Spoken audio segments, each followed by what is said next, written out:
우주로 가는 독서 스텔라 이슬. 펭숙. 냠냠입니다. 안녕하세요. 오늘은 팀 마샬의 지리의 힘입니다. 최근에 책 읽어드립니다라는 프로그램에서 다뤘던 책이고요. 지금 현재 베스트셀러 10위권에 안착해 있습니다. 굉장히 많은 분들이 읽고 계시고 관심 있어하는 책이라고 보여지고요. 지리를 처음 다루는 거 아닌가요? 좋은 포인트. 책 소개할게요. 네, 원제는 프리즈너 오브 지오그래피고요. 포로와의 힘이라는 제목을 재미있게 지금 지리의 힘으로 한국에서는 출간이 된 책입니다. 네. 10개의 지역과 국가의 지리적인 특성을 분석했고, 그래서 역사, 정치, 그런 전반적인 부분을 다루는 현대사에 관한 책입니다. 좋습니다. 굉장히 흥미로운 책임에 분명하고 저자 소개. 팀 마샬이라는 분인데요. 국제 문제 전문 저널리스트로 활동해왔고 전 세계 30여 개국 이상을 약 25년 동안 직접 현장 취재하시면서 각 지역의 갈등과 분쟁 등을 지리학적 관점에서 알기 쉽게 서술하였습니다. 네, 알기 쉽게 서술했는지는 이제 저희가 얘기하면서 알아볼 거고요. 책은 총 10장으로 구성이 되어 있습니다. 중국을 시작으로 마지막에 북극까지 다양한 지리적인 관점들 어떻게 보셨어요? 저는 재밌었어요. 지리를 사실 잘 모르고 여행을 가야지 그 나라가 어디 붙어 있는지 알았던 게 사실인데, 세계 지도를 쫙 펴고 중요한 국가들을 짚어주고 그 국가들의 관계와 역사, 지형을 분석해서 이야기를 해주는 게 저는 쉽게 좀 받아들여졌던 것 좋고요. 냠냠. 저도 흥미롭게 읽었고요. 각국의 정치나 경제 이런 시국들을 지리라는 관점에 포커스를 맞춰가지고 설명을 했다는 거에서 굉장히 참신하게 느껴졌어요. 방대한 분량의 책이어서 처음에 읽는 데는 시간이 좀 걸렸는데 나중에 중국에서 마지막 장인 북극까지 갔다 보니까 많은 상식들을 얻어간 것 같아서 유익했습니다. 네, 저도 재밌게 봤고요. 이 책이야말로 저희가 최근에 읽었던 책 중에 가장 재밌게 본 책 중에 하나. 최근이 언제죠? 최근은 뭐 한 일주일? 네? 일주일에 한 권은 꼭 읽으세요? 그 정도 되지 않을까요? 최근 일주일 동안 읽은 책 중에 제일 재밌었다고요? 일주일에 한 권 읽지 않아요? 일주일에 한 권. 그 중에 가장 재밌게 본 책. 한 권을 봤으니 그 중에 가장 재밌다고. 말 되네. 그럼. 그래서 책을 너무 재밌게 봤고 책 재밌게 본 내용들에 대해서는 지금부터 본격적으로 이야기를 해보도록 하겠습니다. 1장부터 가야죠. 1장 중국에 대해서 이야기를 하고 가장 힘주어 말하는 대목이 아닌가라고 생각을 합니다. 네. 중국이 제일 내용이 많지 않아요? 구성 자체가 흑역사 때도 이야기했지만 시간 순으로 배열을 네네. 한 게 아니기 때문에 네네. 저자가 가장 중요하다고 생각하는 부분 혹은 가장 먼저 말하고 싶은 부분은 본인의 출신인 영국이라거나 혹은 자본주의의 출발인 미국이 아니라 중국을 먼저 언급했다는 것. 굉장히 네. 큰 의미가 있지 않나 생각을 합니다. 1장, 2장에 중국, 미국이 있고 저는 음. 여기 한국이랑 일본이 5장에 들어있는 것도 의아했어요. 그래서 어떻게 한국이 이렇게 들어있지? 뭔가 한국 저자들을 겨냥했나? 라는 생각이 들 정도로 한국의 독자들을 한국의 한국의 저자들을 겨냥하면 뭐 김영하, 김훈 뭐 이런 분들. 자, 다시 한국의 독자들을 겨냥을 한 게 아닌가라는 생각을 했었어요. 한국의 독자들을 겨냥했다. 저도 원서를 보진 않았는데 이게 실제 한국에 대한 이야기가 5장에 나왔는가라는 궁금증은 들어요. 더 길지 않았나? 그렇지. 한 8장, 10장일 수도 있지 않을까? 근데 이제 음. 한국으로 번역되다 보니 최대한 끌어올리고 올린 게 5장 정도엔 그래도 걸릴 수 있게끔 추측은 해보고 아닐 수 있다는 거. 저희가 정확한 정보는 드릴 수 없습니다. 원서를 읽지 않는 친구들이기 때문에. 네. 저희가 그 정도 수준의 친구들이고. 자, 중국 이야기해보죠. 중국을 가장 먼저 언급한 이유가 뭘까요? 정말 큰 대륙이 통일된 하나의 국가이고 그 국가를 유지하면서도 지금 미국을 견제하고 있는 동시에 내륙뿐만이 아니고 해양으로까지 진출을 하고 있다라는 부분을 저자가 되게 강조해서 얘기를 했더라고요. 국경을 접하고 있는 국가들이 되게 많단 말이에요. 그렇지. 위쪽으로는 몽골, 러시아, 우즈베키스탄, 뭐 아래쪽으로는 인도. 그렇게 내륙 지방 쪽으로는 정말 많은 국가들과 국경을 접하고 있는데 그것들을 잘 이용을 하면서 정책적으로나 정치적으로 이용을 하고 그 지리적인 이점을 얻기 위해서 굉장히 많은 노력을 하고 있는 게 중국의 특수성이 아닐까? 미국은 그렇지 않잖아요. 그런 게 좀 미국과 중국을 두 나라를 비교를 하자면 지리적인 영향을 더 많이 받은 국가이기 때문에 중국이 1장에 있었던 게 아닐까. 지리적인 영향이라면? 예를 들면? 사막이나 히말라야 산맥이라든지 여기 책에서도 나오지만 황하강 아니면 또 해양 지역을 어떻게 활용하느냐에 굉장히 적극적이고 그게 중국이라는 나라의 국익에도 굉장히 큰 영향을 미치고 있기 때문에 사회적 이슈로도 많이 일어나고 있어서 제 생각을 조금 말씀드리면 길어질 것 같은데 짧게 말씀드릴게요. 네.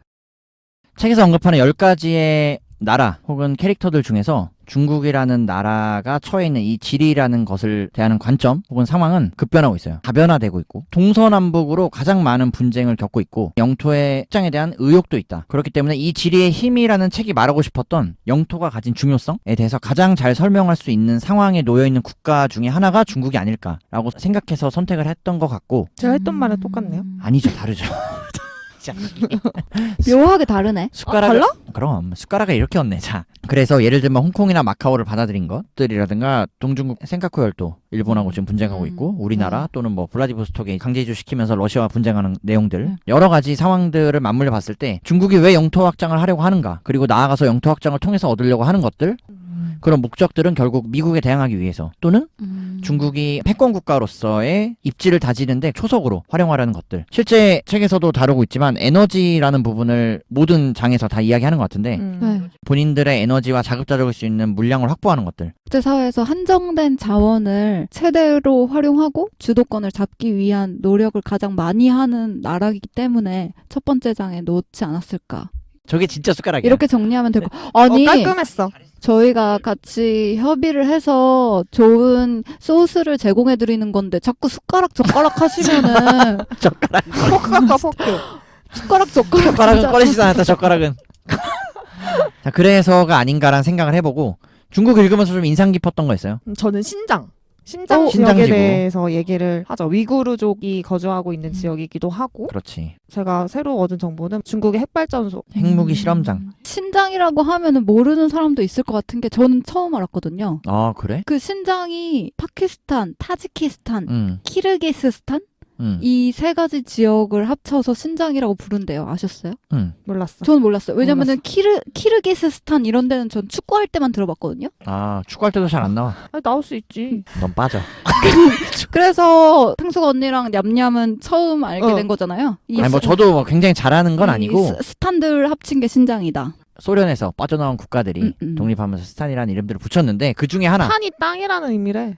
이것도 책에서 알았어요. 아니 맞아 맞는 말이고. 아 그래가지고 신장이라는 지역이 천연가스라든지 육상 통로로서 사용되는 중요한 지구이고 그렇기 때문에 위구르족이 뭐 2009년에 독립을 위한 운동이 발발되기도 했던 것처럼 뭐 분쟁들이 있었다는 거는 저는 어렴풋이만 알고 있었고 어디에 왜인지 몰랐어요. 티베트는 워낙 달라이라마라는 인물 때문에도 이슈가 많이 됐었던 그렇지. 지역이기도 한데 알고 보면은 분쟁이 많을 법한 지역인 건 또 맞는 게 이 신장 지구가 과거에 실크로드? 그 몽골과 이어지는 실크로드가 있던 지구래요.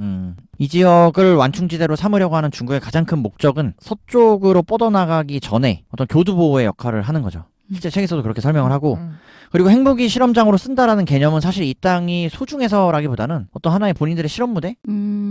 버려도 되는 땅? 버려도라기보다는 그런 이용 가치가 있다로 이해하면 우리가 좀 더 좋지 않을까. 앞서 팽수이가 말했던 티베트도 인도가 먼저 점령했을 시에 중국으로 넘어오기가 너무 좋아서 공격의 발판으로 삼기 너무 좋은 지역이라 적어도 남이 먼저 선점하지 못하게 하려면 내가 가져야 된다라고 생각을 해서 중국이 티베트에 대한 소유권을 주장하는 것이고 그곳을 먼저 점령했을 시에 인도로부터의 역시 이것도 완충지대로 활용할 수 있다. 그러니까 중국 본토는 어떻게든 지켜내겠다라는 의미로 티베트랑 신장은 생각해봤어요. 책에서 말해줬지만 뭐 클룬 산맥을 연결하기 위한 철도를 개통을 한다던가 뭐 700만 명에 이르는 한족을 이주시켜가지고 거기에 더 문호를 개방하게 만들고 하나로서 끌어들이기 위해서 노력을 많이 하고 있는 중국 정부의 노력들, 행동들도 굉장히 적극적인 것 같고 한국으로 치면 우리가 한국 사람들을 이주시켜서 만주라든지 조선족 사람들을 우리 땅이야 우리 나라 사람 많으니까 라고 말을 할 수도 있는 거잖아요. 그런 부분이 역시 중국의 행동력이란이라고 생각할 수 있었던 것 같아요.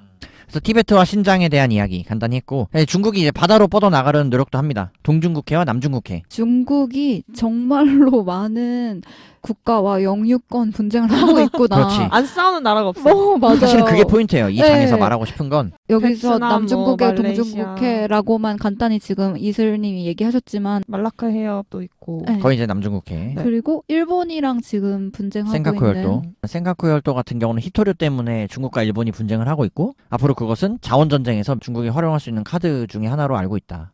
자, 그래서 일본과 동중국해의 분쟁 그리고 남중국해는 뭐 앞서 얘기했지만 이제 홍콩과 마카오를 시켰고 그 내려가서 말레이시아, 필리핀, 네, 인도네시아, 베트남 이런 국가들과 분쟁을 벌이고 있다. 안 벌이는 나라가 없더라고요. 넘어가시죠.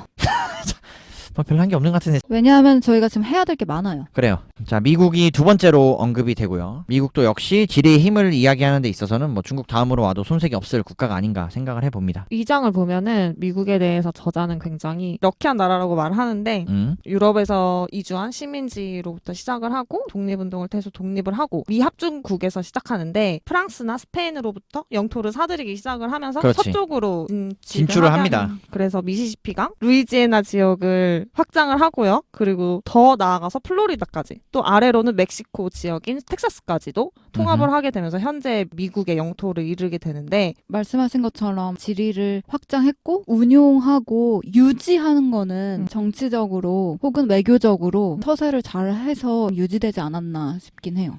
이 책을 보면서 새로 알 수 있었던 것 혹은 새롭게 받아들일 수 있는 내용 중에 가장 큰 것이라고 하면 미국이 어떤 방식으로 영토를 확장시켜 나갔느냐. 정확히 모르던 부분들이어서 그냥 어렴풋이 미국은 영국이나 서유럽에서 넘어온 사람들이 되게 뭐 농장이나 좀 하고 금이나 캐러 왔다가 쪽으로 골드러시 가면서 영토를 늘리지 않았을까라고 생각은 어렴풋이 했었는데 이렇게 점령했고 그 다음에 여기와 병합했고 이곳과 통일했고 이런 식으로 설명하는 내용들이 굉장히 우리가 미국이란 나라를 이해하는 데 있어서 아 이런 과정들이 있었구나 라고 한 번쯤은 짚어볼 수 있는 짬이 새 있는 구성이 아닐까. 저는 어릴 때 신기했거든요. 알래스카 미국이랑 붙어있지도 않고 괌이랑 하와이랑 사이판도 태평양에 떡하니 있는 섬인데 그게 왜 미국 거지? 라고 생각을 했었는데 스페인이랑 전쟁을 하면서 괌이나 하와이에 대한 지배권을 양도로 받고 그러면서 땅을 소유하게 됐다라고 얘기를 해주더라고요. 그런 부분이 새롭게 알 수 있었던 것 같아요. 책에도 나오지만 알래스카를 구입해서 미국의 총리 중에 한 명이 나중에 어떤 언론지상에서 인터뷰를 하는 게 실제 알래스카가 1.6km밖에 안 멀대요.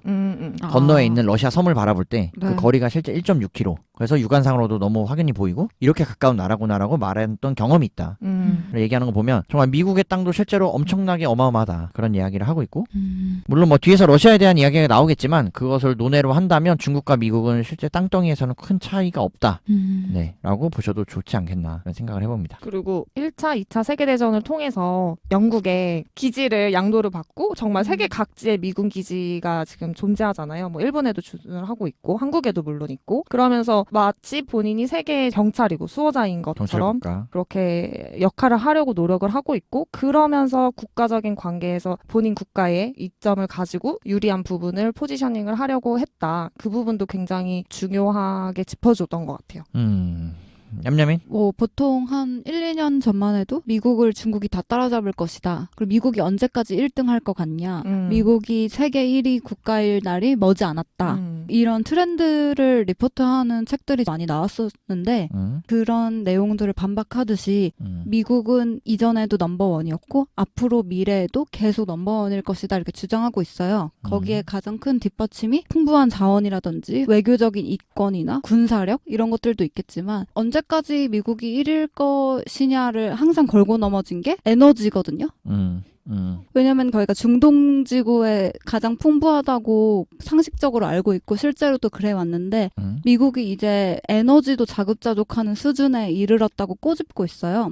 중동이나 다른 타국에서 수급해야 되는 석유를 포함한 에너지들을 미국이 자급자족까지 하게 되면은 그동안 예측했던 미국은 언젠가 무너질 것이다라는 게 다시 뒤집어지는 거를 반증하는 거죠.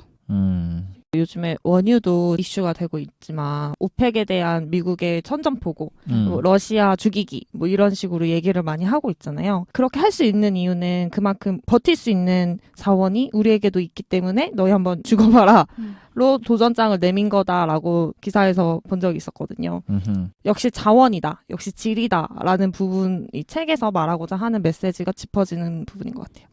냠냠이가 얘기해준 대로 그런 예측들이 실제 2000년대 초반에 굉장히 성행했었는데 네. 미국에서 자체적으로 원유를 생산한다거나 원유를 개발할 수 있는 포인트들이 새로 발견되면서 야 우리 이제 중동에 기대지 않아도 돼. 우리 외부에 자원을 요청하지 않아도 우리 자급자족할 수 있어. 우리 미국은 스스로 잘 먹고 잘 살 수 있다라는 판단이 서니 이제는 경찰 국가로서의 의미도 없고 내가 그런 역할을 해야 될 필요도 없고 그냥 세계 최고라는 어떤 권리의식? 그러니까 기세등등한 이유가 분명히 있을 거예요.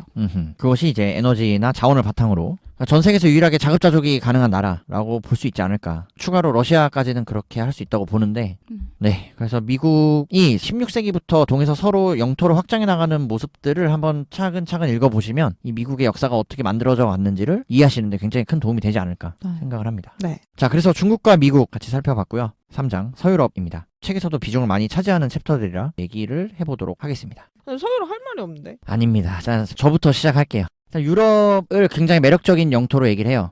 그 이유로는 비옥한 땅, 그리고 사계절 일할 수 있는 곳.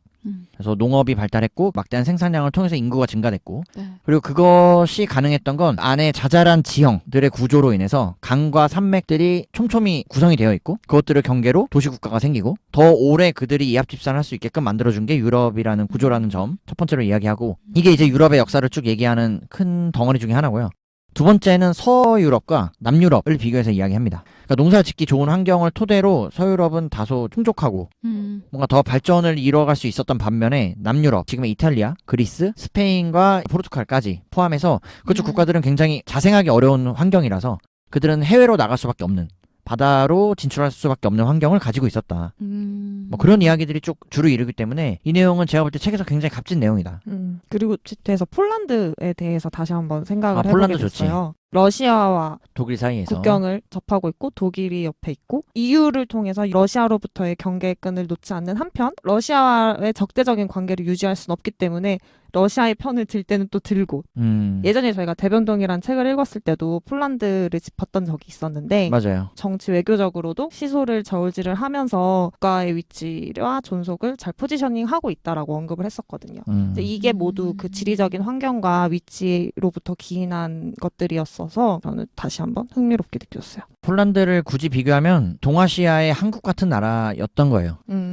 지도상에서 없어지기도 하고 러시아에 붙기도 하고 항상 위태롭고 독일에 붙기도 하고 그렇지. 그러니까 우리로 치면 중국과 일본의 사이에 껴있었던 것처럼 그런 국가라고 보시면 되고 러시아는 뒤에서 얘기하겠지만 폴란드를 점령할 수밖에 없고 그 이유로는 서유럽에서 러시아로 진출할 수 있는 길은 사실상 폴란드밖에 없는데 그 길이가 약 450km 전후라고 한다. 그 길만 막으면 러시아는 서유럽의 모든 침공을 막을 수 있다는 것이기 때문에 굉장히 매력적인 땅이고 오히려 서유럽은 그렇기 때문에 그곳을 꼭 교두보로서 확보를 했어야 됐다. 중간에 끼어 있는 거죠. 그렇지. 나라가 지리적으로. 그래서 폴란드에 대한 언급이 굉장히 많이 나오고 자 그리고 독일과 프랑스에 대한 이야기도 비교를 많이 합니다. 네. 독일과 프랑스는 실제 프랑스가 굉장히 강인한 나라 정말 천연의 요새를 가진 나라라고 이야기를 하는데 알프스 산맥도 있고 센강도 있고 북으로는 바다가 있고 이렇게 해서 프랑스가 정말 좋은 땅인데 다만 동쪽으로 평야지대가 있는데 그곳만 유일하게 독일과 맞닿아 있다는 것 때문에 프랑스는 항상 독일을 견제하고 독일도 그런 의미로 서유럽에서 가장 부강한 국가로 프랑스를 견제할 수밖에 없는 서로가 물고 물리는 관계라는 것을 책에서 이야기한다. 네. 뭐 다들 책을 안 본 거 아니야? 왜냐면 잘 모르겠어요. 자, 거의 뭐 혼자 이야기하는 수준인데 오늘 잘 모르겠어요. 서유럽이 지금 굉장히 구성은 짧은데 진짜 서유럽이 이야기할 내용이 너무 많다. 왜냐하면은 서유럽에 속한 나라들이 많으니까 그러니까 얘기할 게 많을 수밖에 없지 않아요? 그것도 많지. 그 나라마다 갖고 있는 지형이 짜잘하게 다 특징이 있고 책에서 다 나와요. 그래서 지금 이슬님이 언급한 프랑스랑 독일 외에도 서유럽에 속한 나라들의 특징을 알고 싶으시면 책을 읽어보시면 됩니다. 그걸 너가 설명해 달라는 얘기지 이제. 저 어렸을 때는 유럽에 가면 다들 자기 나라 말고 다른 나라 말도 할 줄 아는 거예요. 불어 할 줄 아는 프랑스 사람이 독일어도 할 줄 알고 어렸을 때 갔는데 그거를 본인이 알아들어? 아니 저 사람이 프랑스 사람인데 뭐 예를 들어 폴란드어를 한다. 저 외국인 친구가 좀 있었어요. 그래가지고 너희는 어떻게 그렇게 외국어를 잘해? 했더니 가까우니까 어렸을 때부터 옆 나라들에 대한 여행도 자주 갔었고 방학 때 외국어를 습득하는 거에 대한 허들이 별로 없다. 그래서 유레일이 깔릴 때 그렇게 오래 걸리지 않고 시스템을 구축하는데 막힘없이 다 잘 이어졌던 거 아닐까요? 좋고 그래서 유럽에 대한 구성 같은 것들을 얘기한 거고 2000년간 유럽에서 없었던 연합체인 EU라는 것이 생겨났지만 2008년 그리스의 재정위기를 시작으로 최근에 브렉시트까지 언급을 합니다. 예, 그래서 앞으로의 유럽은 어떻게 될 것인가를 예상해보거나 생각해보게 되는 계기. 저는 세계가 점점 국수주의적으로 가고 있다라고 생각을 하거든요. 코로나를 계기로 더 그렇게 됐지만 그 이전부터 미국도 보수적으로 이주민을 받는다거나 정책적이거나 경제적으로도 우리나라에 공장을 지어야 한다. 자국에서 알아서 하겠다라는 방향, 아니면 브렉시트도 마찬가지 한 예로 들 수 있을 것 같은데, 그런 방향이 맞아 떨어지는 게 아닌가. 유럽 전체가 코로나를 계기로 경제적으로나 거리적으로나 심리적으로나 더 멀어지게 될 것 같다가 저의 의견이에요. 팽숙의 의견. 네. 얌얌은 어떻게 생각해요? EU의 미래. EU의 미래에 대한 저의 생각은 영국이 EU에서 이탈한 브렉시트 사건 이후로 균열이 분명히 있을 거라고 생각해요. 그래서 EU가 언제까지 공동체로서 서로를 위할 것인가를 원론적으로 들어가 보면은 어쨌든 EU도 각국이 모여서 형성된 거잖아요. 공동의 가치를 창출하고 이익을 창출해낼 수 있으면은 존재 가치가 있는 건데, 지금은 희생하는 나라는 계속해서 경제적으로 희생을 해야 되고, 그렇지. 책에선 독일을 얘기하지. 네, 독일이죠. 도움받는 나라는 그리스 같은 나라죠. 그 플로우가 계속 가다 보면 도와주는 나라는 언젠가 지치지 않을까요? 책에서도 언급하지만 독일의 시민들의 일부의 목소리로는 우리가 내는 세금이 그리스인들에게 가고 있다라는 슬로건을 통해서 반기를 들고 있다. 이런 유럽연합의 시스템에 대해서 그런 분의 불만이 있고, 브렉시트에 대해서 얘기를 하면 힘의 관점에서 역사를 잠시 언급해 주는데, 영국은 수천 년간 서유럽에서 전쟁을 거듭하던 시간 속에서도 유일하게 서유럽의 섬나라라는 특수한 구조상 그 전쟁에 휘말리지 않았던 것이 실제 영국의 발전에 크나큰 도움이 되었고, 그런 것에 휘말리지 않았던 어떤 독립성 같은 것들 이 실제 이 브렉시트에도 어느 정도 반영되지 않았을까라고 조심스럽게 추측까지 해본다. 그렇다고 한다면 실제 이 브렉시트가 서유럽에 미치는 영향은 경제적으로 얼마나 크게 작용할지 모르겠지만 지금까지 서유럽의 역사에서는 크지 않을 수 있다라고 보는 관점도 있다. 왜냐하면 그전에도 계속 독립체로 활동을 해왔기 때문에 뭐 지리적인 특성상 일단은 바다를 건너야 되기 때문에 유일하게. 그리고 책에서 언급하는 거는 이민자들에 대한 얘기도 나오는데, 그게 문제가 되지 사실. 네, 중동으로부터 오는 이민자들에 대해서 유럽 연합에서 정한 법률에 따라서 어느 정도 책임감을 가지고 분배되어지는 그들에 대한 수용을 내가 원하든 원하지 않든 타의에 의해서 그것을 해야만 하는 상황이 됐고, 막상 세금을 내는 건 우린데 그 세금을 받아 먹는 것들은 이민자들, 어디서 온지도 모르는 젊은이들이 불만이 되는 그런 기성세대들의 보이스가 커졌다. 그래서 브렉시트가 더 힘을 얻게 된 게 아닌가라는 얘기도 해주고 있어요. 이민자 문제가 가장 크게 화두가 되고 있고, 그 문제로 인해서 현재 유럽의 실업 문제 또는 그 이민자들을 어떻게 받아들일 것인가에 대한 세금 문제를 같이 책에서 언급하면서 실제 이것이 유럽 연합을 무너뜨리는 가장 큰 계기가 될 수 있다라는 우려의 목소리를 책에서 이야기합니다. 팀 마샬이 이렇게 이야기를 하고, 앞서 말씀드린 대로 서유럽에 대한 특수한 지형에 대한 구조, 첫 번째. 두 번째는 서유럽과 남유럽의 어떤 경제적인 차이라든가 특수성, 그리고 마지막으로 유럽연합. 그리고 브렉시트. 그렇지. 여기까지 서유럽에 대해서 살펴보았습니다.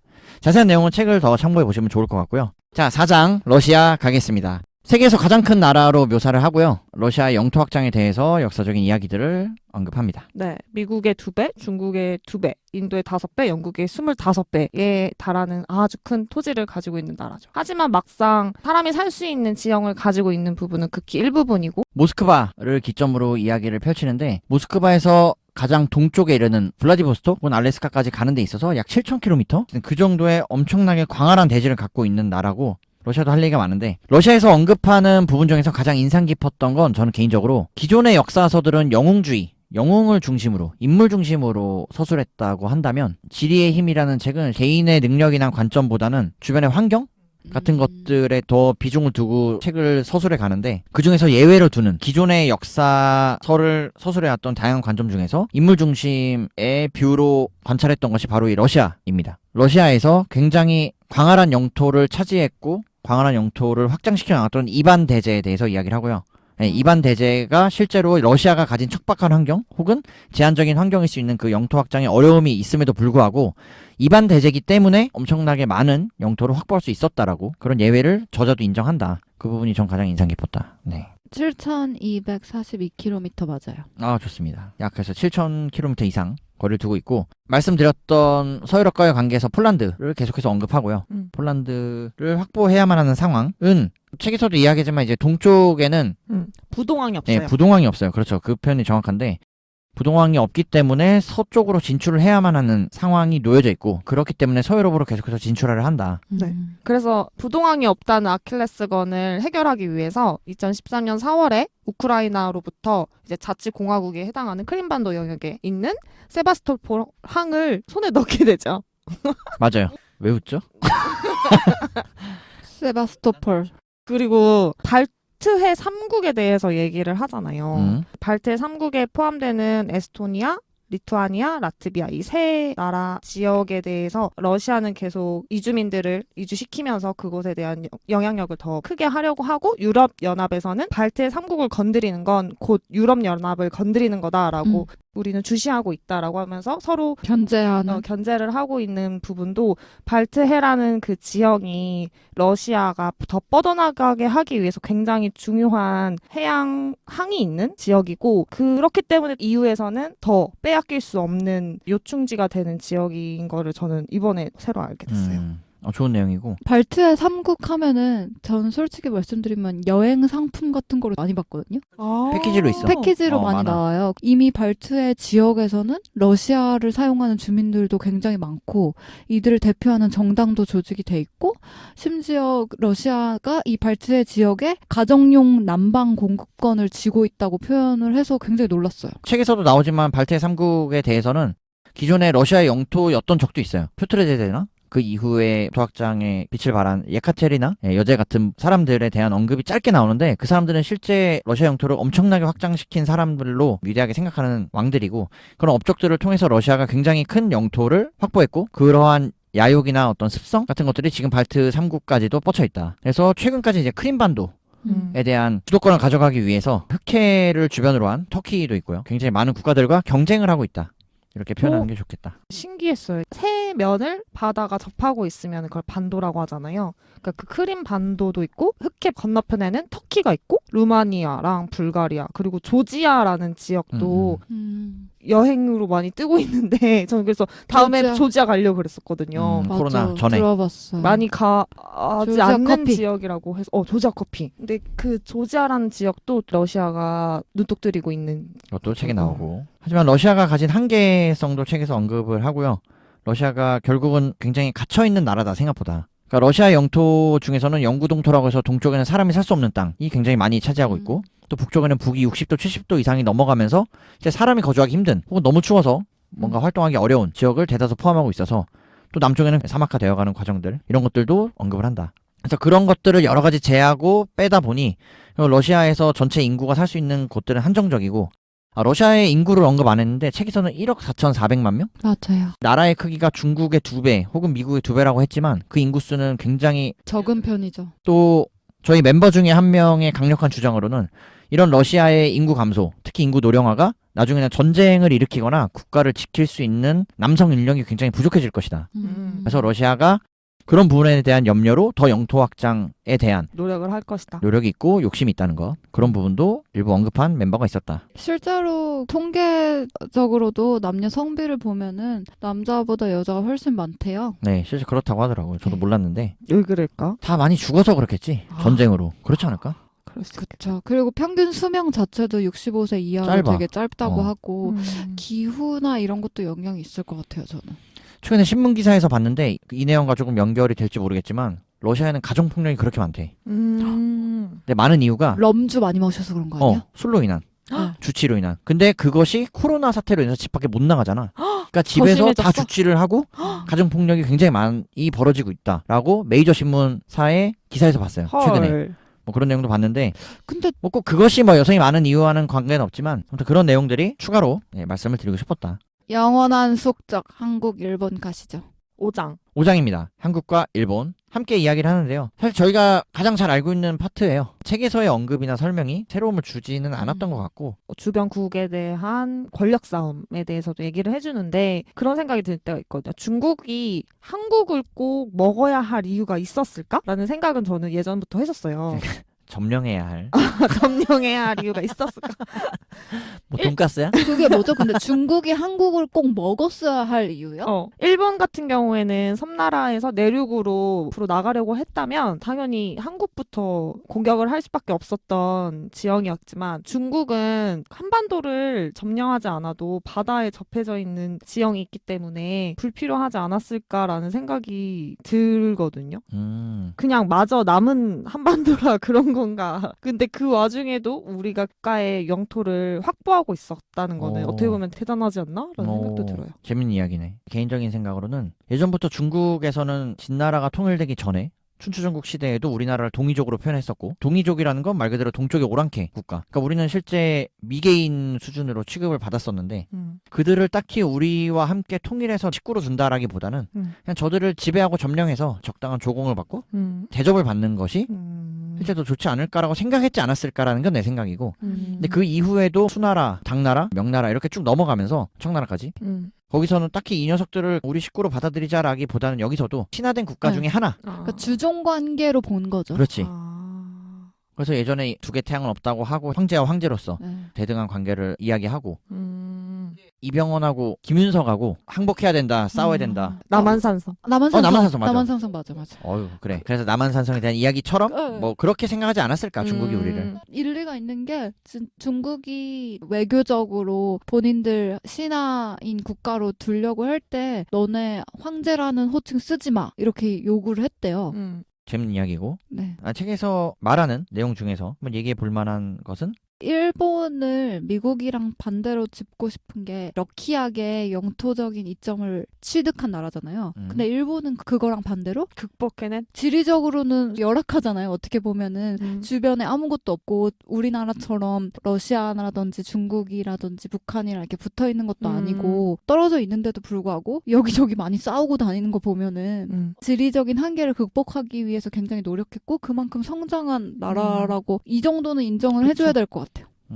16세기, 17세기에 더 빨리 외교에 대해서 수문을 열 수밖에 없었고 전쟁을 할 수밖에 없었던 이유는 가지고 있는 자원이 없었고 아무것도 없는 우리가 살아남기 위해서는 진출을 해야 했고 한국이라든지 미국과의 전쟁에서도 그런 것들은 불가피한 선택이지 않았냐라고 얘기를 하더라고요. 현재는 일본이라는 국가가 굉장히 위기가 있고 경제적으로 저성장을 이루고 있지만 한 80년대, 70년대까지만 해도 정말 대단한 것들을 이루었다고 저는 생각하긴 하거든요. 뭐 개인적으로 좋아하는 나라는 아니지만 21세기나 20세기 때는 자원이라는 것만으로는 살지 않아도 되는 시대에 도래했다고 생각해요. 사우디아라비아처럼 석유가 너무 많아서 먹고 살 수 있는 나라가 있는 반면 대한민국도 마찬가지겠지만 아무것도 없어도 인력 자원을 통해서 살아남고 강대국이 될 수 있고 부유한 나라가 될 수 있었고 어떻게 보면 그런 우수 사례 중에 일본이 있었지 않았는가라는 생각도 합니다. 한국에 대해서 그래도 저는 말을 해보면 팀 마샬은 한국을 잘 모르는 사람일 거 아니에요. 우리보다 상대적으로. 네.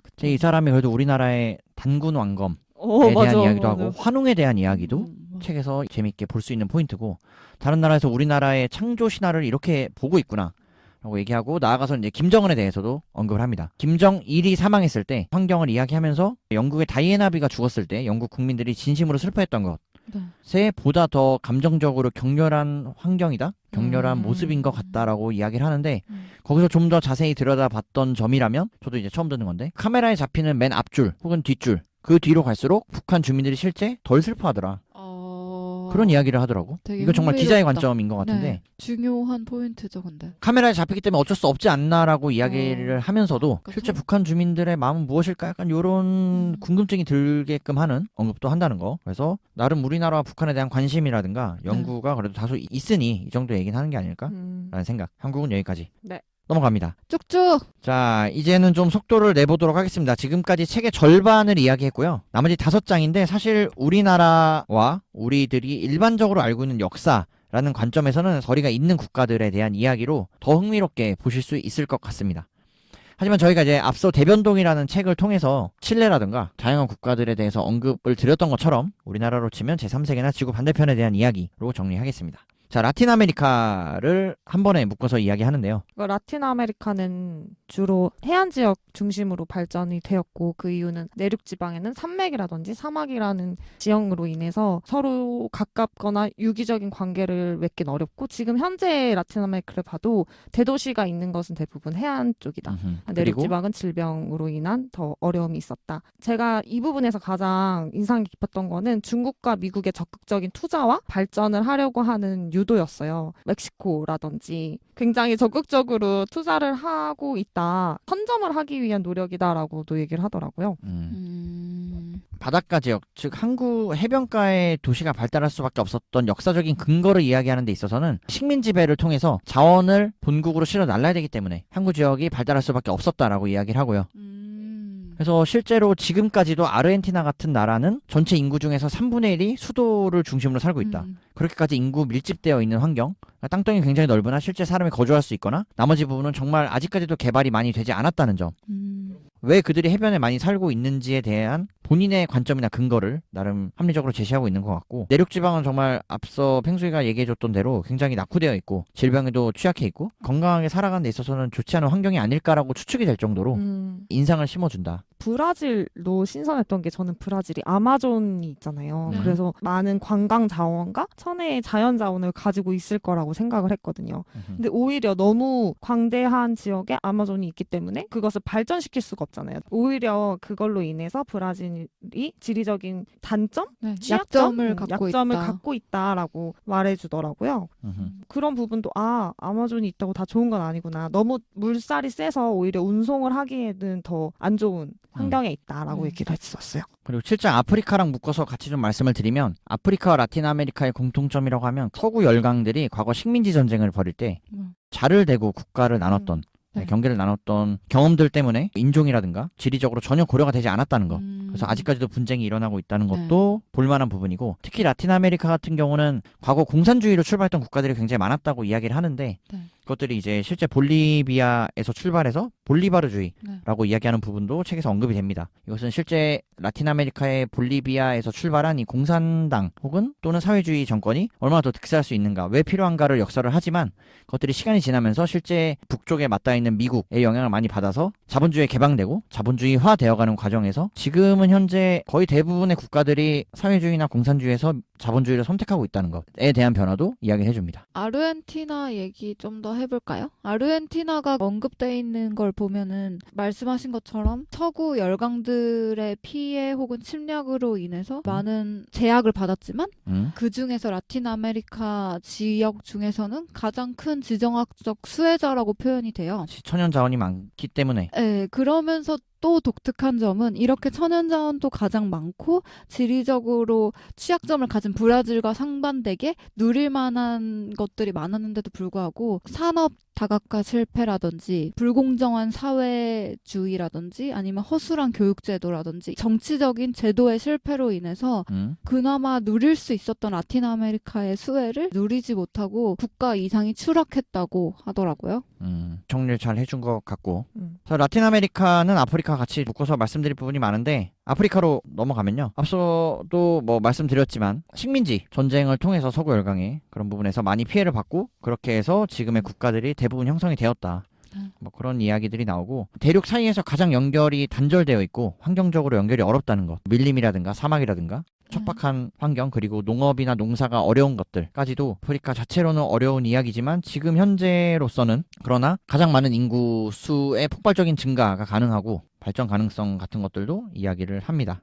마지막 장 10장 북극에 대한 이야기 한마디씩 코멘트로 정리해볼게요. 네, 북극이라는 지형이 정말 천혜의 자원이 있고 석유나 천연가스가 매립되어 있는데 기후변화가 안 좋은 방향으로만 영향을 미칠 거라고 생각했거든요. 근데 이 마지막 챕터에서 저자는 새로운 관점, 새로운 관점으로 북극을 해석을 하더라고요.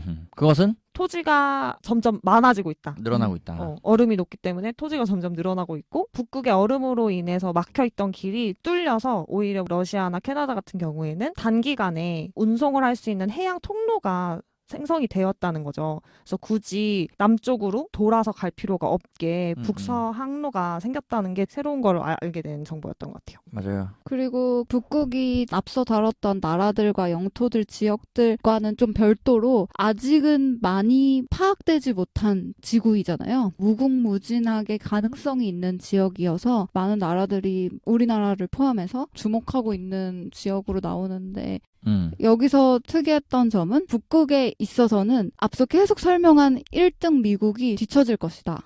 현재까지 전력이 전혀 없다. 네, 왜냐하면 미국은 기후변화에만 관심이 있었지 북극 지역 자체에는 지역을 더 발굴해내고 개발해내는 데는 투자를 많이 하지 않았다. 그렇지. 그곳에서 1등은 러시아고 아직까지도 계속 러시아일 것이다. 이런 예측이 재밌었어요. 현재까지 북극에 대한 패권을 갖고 있다라고 보는 건 러시아고요.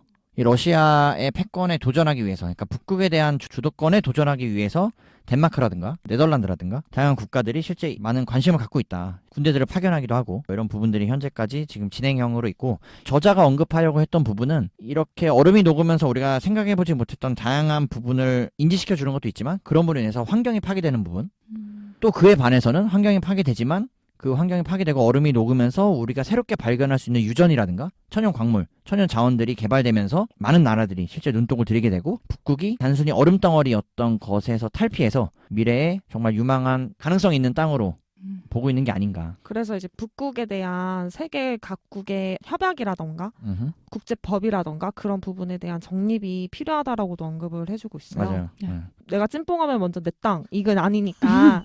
귀엽네요. 네. 찐뽕. 그런 것들을 북극을 찐뽕? 이런 이야기들의 찐뽕이란 단어 섞을 수 있다는 게 대단하다.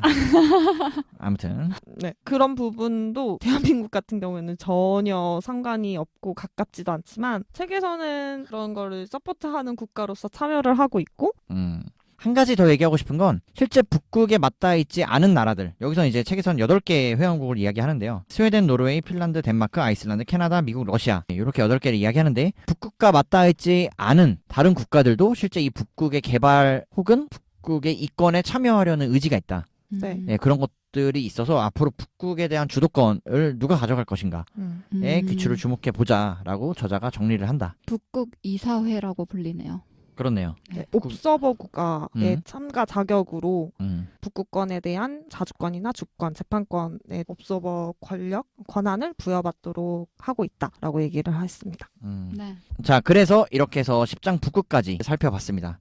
책의 내용이 다소 쉽게 읽히진 않을 수 있어서 저희가 오늘 드린 말씀들이 전체 내용을 다 전하진 못했지만 책에서 한번 이야기해보고 싶었던 부분들을 역시 저희 스타일로 두서없게 전달을 드리지 않았나라고 생각해봅니다. 자, 이렇게 정리를 하고요. 저는 추천합니다. 네. 평소에 지리나 국가, 외교에 대해서 궁금하지만 너무 양이 많아서 깊게는 모르겠고 얕게 알고 싶으셨으면 읽으시면 좋을 것 같아요. 얕게 알고 싶으셨으면 읽었으면 좋겠다. 저도 추천해요. 요새 국경이 없는 세상에 살고 있잖아요. 물리적인 국경은 있을지언정 정서적인 거리감은 거의 없잖아요.